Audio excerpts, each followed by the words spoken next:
城和樹です。今日はすごく簡単なヘアアレンジの方法をご紹介いたします。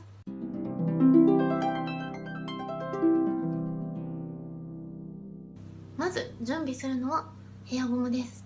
髪の毛を真ん中からここに向けて少し取ります。これぐらいの量ですかね。まずこっちの左半分を取ってみます。いい感じのところで結びます。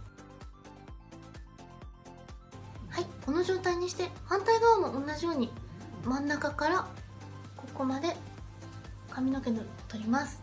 毛量が同じ量になるように取ってください。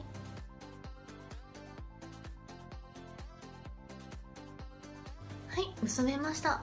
そしたらゴムを少し緩めます。ここの間を開けます。間を開けて中からこの髪の毛を引っ張ってきます。でこちらも同様にやります。はい、これで一つできました。そしたらまた真ん中から今度こっちの下の毛ですね、ここを取ります。左半分の髪の毛を3分割するイメージで取ります。でここも同じようにゴムでくくります。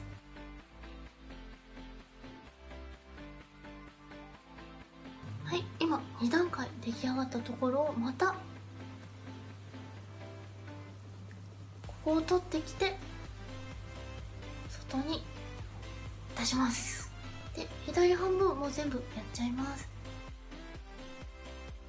髪の毛の短い方はこれ2回で十分です。はい、これでこういう感じになりました。でこちらをやっちゃいます。ここをくくってここを分けてから出してきます。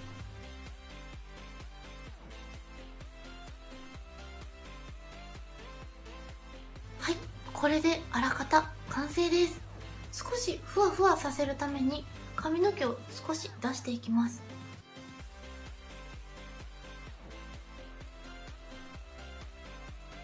ここは無理してそんなに出さなくてもなんか出そうなところをいい感じにこう取って引っ張ってもらえるといい感じです。はい、出来上がりました。毛先を今から丸めます。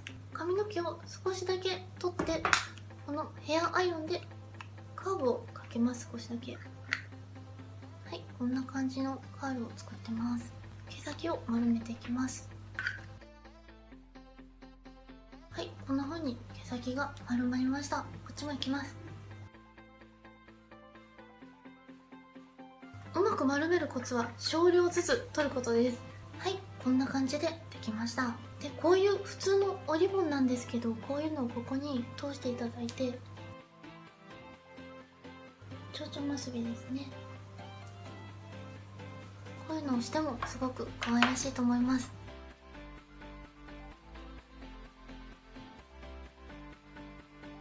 簡単ヘアアレンジが出来上がりました。こんな感じです。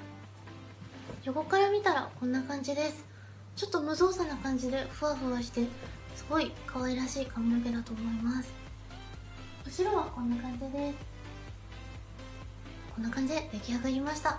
これめちゃめちゃ簡単でちょっとボリューミーで可愛らしいので、夏から春にかけてこのシーズンこういう感じで遊び髪ぜひおすすめです。